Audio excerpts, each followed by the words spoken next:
Bismillahirrahmanirrahim. Alhamdulillahi Rabbil Alamin. Wassalatu wassalamu ala sayyidina wa nabiyyina Muhammad wa ala alihi tayyibin at-tahirin wa sahbihi al-muntajabin wa ala al-jami' al-anbiya illahi wal mursalin. Me emrin e Allahut, të gjithë mëshirshëm, mëshirëplotit, falënderimet më të sinqerta janë për Allahun e madhruar, paqja e bekimet e Allahut qofshin mbi profetin Muhammed, mbi familjen e tij të pastër, mbi shokët e tij të zgjedhur dhe mbi të gjithë të dërguarit dhe profetët e Allahut të madhruar. Të dashur vëllezër dhe motra, ju përshëndes të gjithëve me përshëndetjen e bukur islame. Assalamu alaikum wa rahmatullahi wa barakatuhu. Paqja, bekimet, mirësi dhe mëshira e Allahut qofshin mbi ju. Për sot, me ndihmën e Allahut, do të flasim për rreth temës të drejtat e fqinjit. Në ajetin 36 të surës Nisa, Allahu i madhruar thot: Bismillahirrahmanirrahim, wa'budu Allaha wa la tushriku bihi shay'a wa bil walidayni ihsana wa bidhil qurba wal yatama wal masakin wal jari dhil qurba wal jari al junubi was sahibi bil janbi wa ibn sabili wa ma malakat أيمانكم إن الله لا يحب من كان مختالا فخورا. Adhuroni Allahun dhe mos I shoqëroni atij asgjë në adhurim. Silluni mirë me prindrit, të afërmit, jetimët, të varfërit, fqinjët e afërt dhe të largët, me atë që keni pranë, me udhëtarin që ka mbetur ngushtë në rrugë dhe me ata që janë robër nën pushtetin tuaj. Në të vërtetë, Allahu nuk I do njerëzit arrogant e mburravec. Një ajet mjaft I përkryer me mësime të mëdha. I gjithë Kurani normalisht është I përkryer për fjalë Allahu. Nëse ne në jetën tonë vetëm këtë ajet të zbatonim, atëherë mbi shoqërinë njerëzore do të gjendej vetëm reja e paqes, e sigurisë, e dashurisë, e vëllazërisë. Pikëspare Allahu I madhruar në këtë ajet, në ajetin 36 të surës Nisa na thot: adhuroni Allahun dhe mos I shoqëroni atij asgjë dhe askënd në adhurim. Sepse Allahu është I vetmi që meriton adhurimin e sinqert, të pastër, të çiltërt. Nëse njeriu pra e adhuron Allahun me sinqeritet, automatikisht ai sillet mirë me prindrit, siç thot pra ajeti më pas adhurimit Allahut të vetëm të pashoq. Allahu na këshillon, na porosit, na urdhëron që të sillemi mirë me prindrit, të afërmit, jetimët, të varfrit, fqinjët të afërt dhe të largët, me ata që kemi pranë, me udhëtarin dhe me ata që janë robër nën pushtetin atyre që I kanë. Në fund Allahu thot, në të vërtetë Allahu nuk I do njerëzit arrogant e mburravec. Arrogantët, mburravecët, hipokritët janë larg Allahut, larg mëshirës Allahut. Allahu nuk I don ato. Allahu do njerëzit e përulur, njerëzit e thjesht, njerëzit e dashur. Këto don Allahu fuqiplot. Feja e pastër islame I kushton një rëndësi të madhe çështjes së fqinjit dhe fqinjësisë,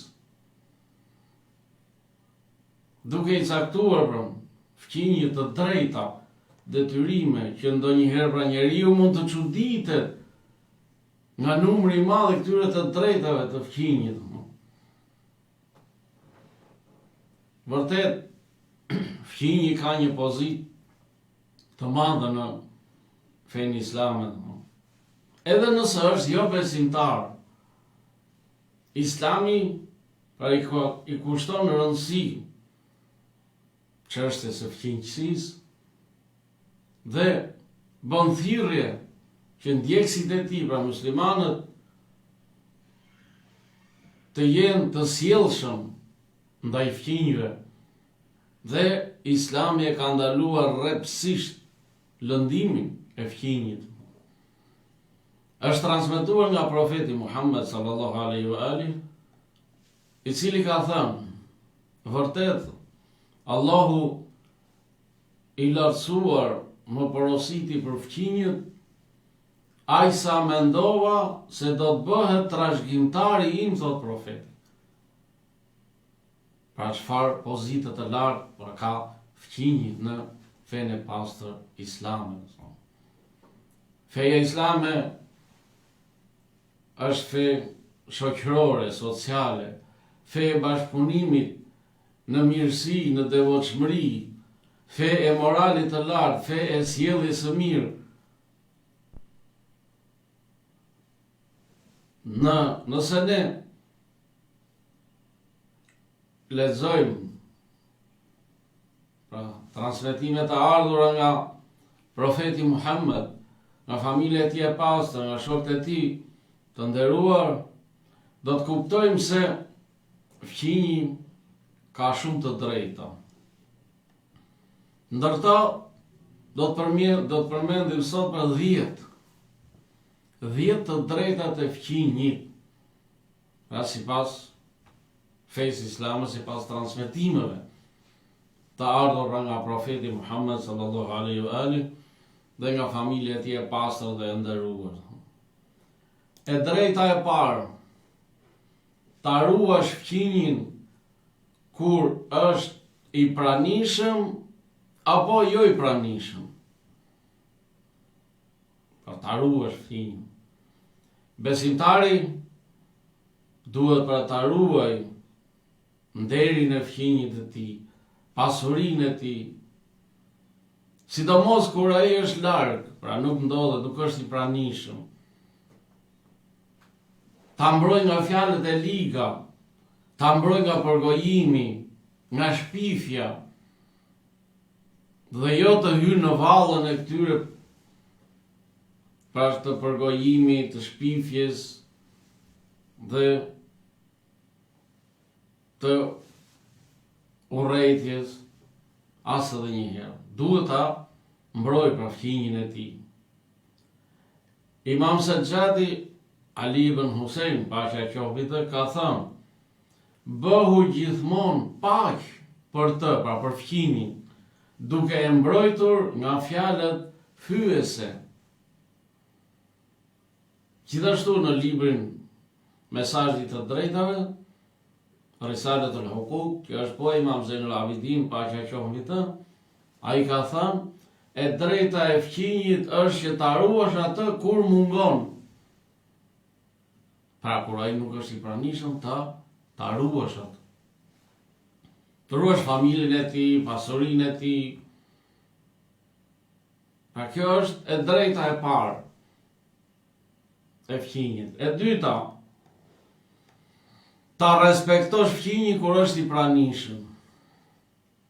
Pra nga të drejtat e fqinjit është që kur ai ndodhet pranë teje, ta presësh me zemërgjerësi dhe fytyrë të qeshur, të mos bëhesh i rënd, i vrasht ndaj tij, dhe ta nderosh atë.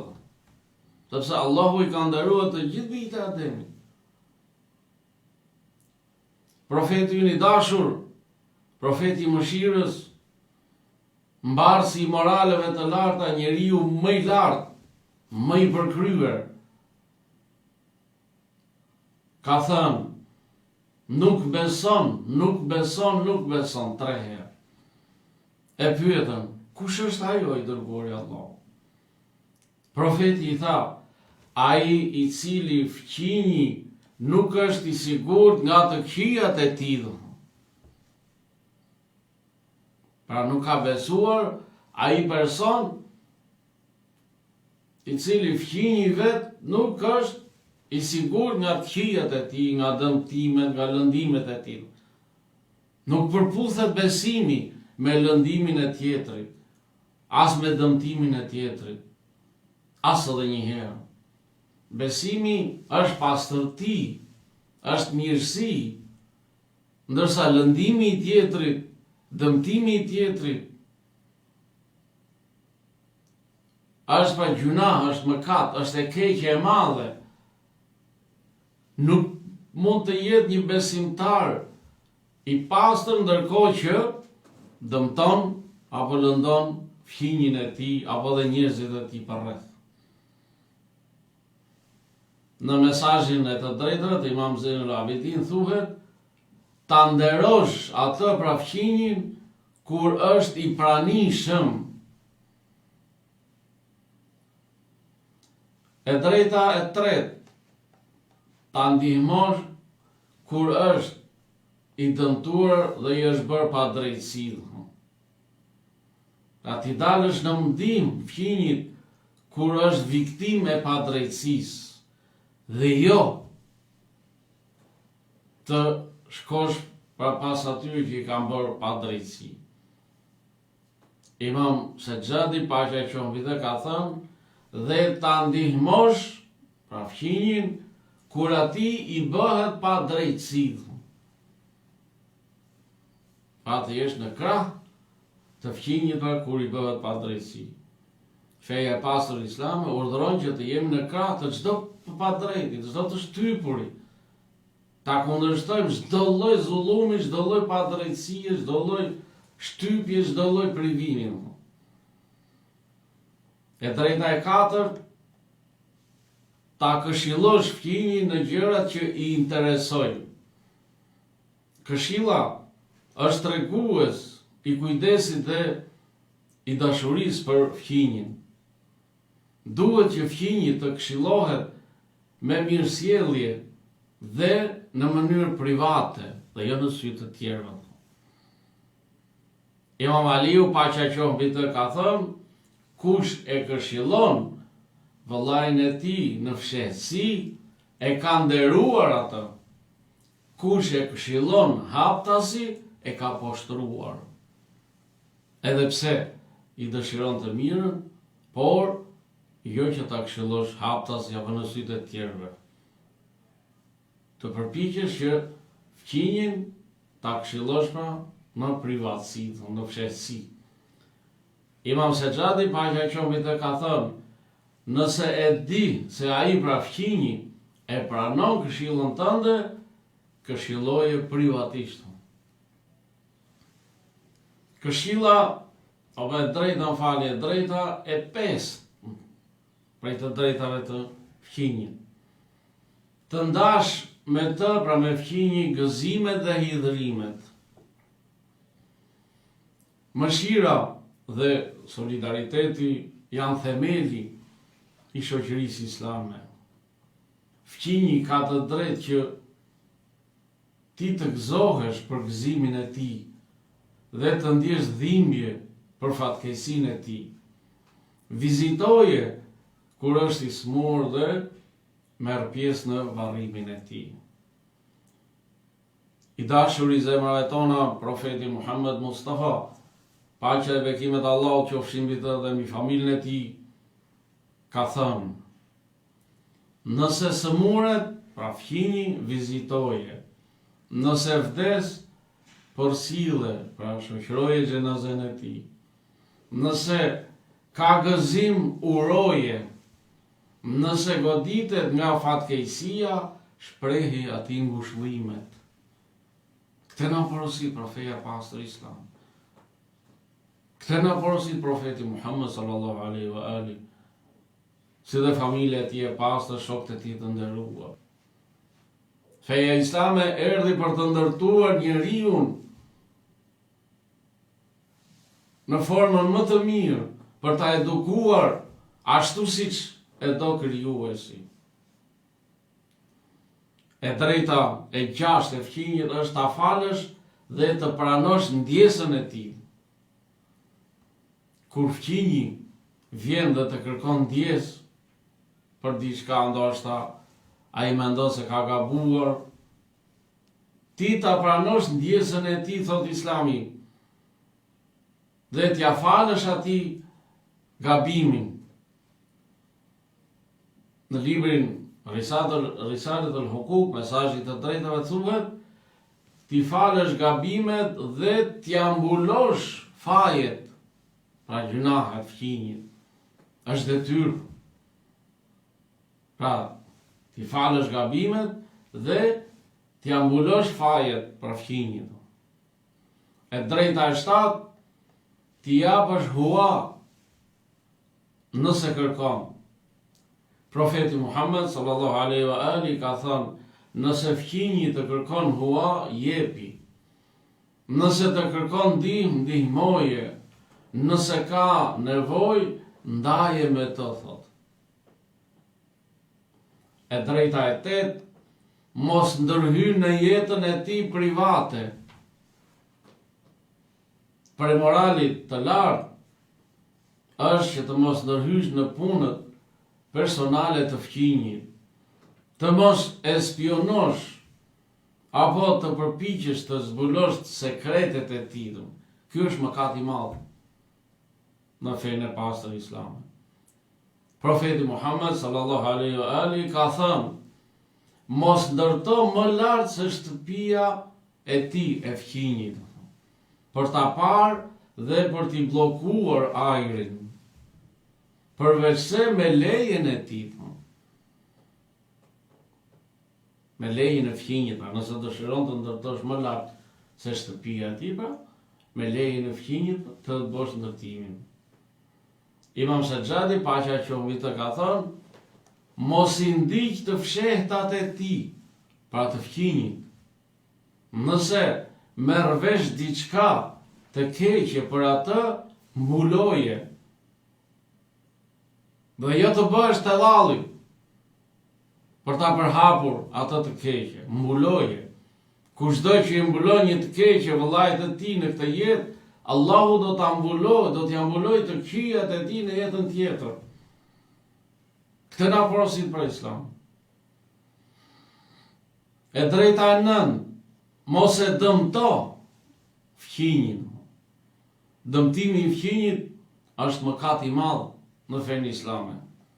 Profeti Muhammed sallallahu alaihi wa ali ka thënë, kush e dëmton fqinjin e tij, më ka dëmtuar mua, thot profeti.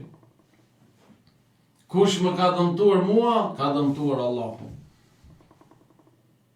Sa madhështore për kjo, thënë. Për fatkeqësisht, shumica e njerëzve pra nuk i njohin rregullat e fesë islame. Feja islame është jeta. Sepse feja islame urdhëron për dije, urdhëron për moral të mirë, për sjellje të mirë, për bashkëpunim në mirësi, me respekt. Feja islame urdhëron për bashkim, pra për unitet, urdhëron për vllazëri.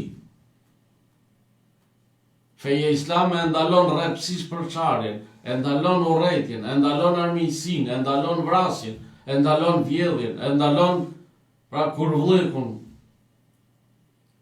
I ndalon çdo lloj të keqe, çdo lloj të shëmtuar, çdo lloj gjëje që e dëmton njeriu, e dëmton familjen dhe e dëmton shoqërinë. Dhe e drejta e 10 dhe e fundit, ndër të drejta e fqinjit, mos i koprac me ushqimin për fqinjin. Nëse gatuan dhe era e ushqimit arrin të fqinji, dërgoja atij. Profeti Muhammed sallallahu alaihi wa ali i ka thënë shokut të tij të ngushtë, Abu Dharr al-Ghifari, Allahu qoftë i kënaqur me të. O Abu Dharr, kur të gatuash supë, shtoje ujin dhe kujdesu për fqinjit e tu. Po ashtu, profeti Muhammed, paqja e bekimet Allahu qofshin mbi të dhe mbi familjen e tij, ka thënë, Nëse blen fruta, dhuroj fqinjit. Nëse nuk mundesh, atja dhuroj, fute fshehurazi në shtëpi, që mos ta shohin fëmijët e tu që mos i shohin për fëmijët e tu duke ngrënë dhe të ndihen keq. Pra nëse nuk ke mundësi, pra ti dhurosh fqinjit, atëherë atë që ke bler fute fshehurazi në shtëpinë tënde që mos e shikoj fqinji, dhe ai të shikoj fëmijët tuaj duke ngrënë pra fruta dhe të ndihet keq ai atë matë, se ndoshta nuk e ka mundësinë. Më poshtë profeti thot, a e kuptoni çfarë po ju them? Vetëm pak për atyre që Allahu u ka mëshiruar e plotësojnë pra të drejtën e fqinjit. Sigurisht pra. Ata që besojnë sinqerisht në Allahun, në të dërguarin e tij, ata që besojnë në jetën tjetër, ata që besojnë në ndërshkim dhe në shpërblim, ata janë pra njerëzit të cilët i zbatojnë të drejtat e fqinjit apo edhe të drejtat e njerëzve në përgjithësi. Të dashur vëllezër dhe motra, feja islame është fe e dëmshurisë, e mëshirës, dashurisë dhe miqësisë. Feja islame është e pastër nga dhuna dhe përdorimi i saj dhe e urren atë dhe ndalon rrepsisht. Kurani i shenjtë dhe hadithet e profetit Muhammed sallallahu alaihi ehli bejtit të pastër, paqja qoftë mbi ta dhe e shokëve të zgjedhur, i urdhërojnë besimtarët që të jenë të përulur, të butë dhe të sillen mirë me të tjerët, të falin, të kapërcejnë gabimet e të tjerëve, të duan njerëzit. Në të njëjtën kohë, feja i ndalon besimtarët rrepsisht që të jenë arrogant, mendjemdhej, egoista, të padrejt, tiran e të tjera të tjera. Në ajetin 33 dhe në ajetin 35 të surës Fussilet, Allahu i madhruar thot, e kush flet më bukur se ai që i fton njerëzit drejt Allahut dhe bën vepra të mira dhe thot, unë me të vërtet jam musliman. Nuk barazohet e mira me të keqen. Të keqen ktheje me të mirë, e atëherë armiku yt do të bëhet me njëherë mik i ngushtë i yti. Ky virtyt udhërohet vetëm atyre që durojnë dhe vetëm atyre që kanë një fat të madh. Qofshin prej tyre inshallah në këtë jetë që të jemi të shpëtuar në jetën tjetër. Allahu na mundsoft që të zbatojmë të drejtat e njerëzve në këtë jetë, të drejtat e fqinjve. Allahu na mundsoft të jemi në rrugën e Kuranit, në rrugën e profetit Muhammed dhe të familjes së tij të pastër inshallah. Allahu na ndriçoft jetën me dritën e Kuranit. Assalamu alaikum rahmatullahi wa barakatuhu. Paqja, bekimet, mirësi dhe mëshira Allahut qofshin mbi ju.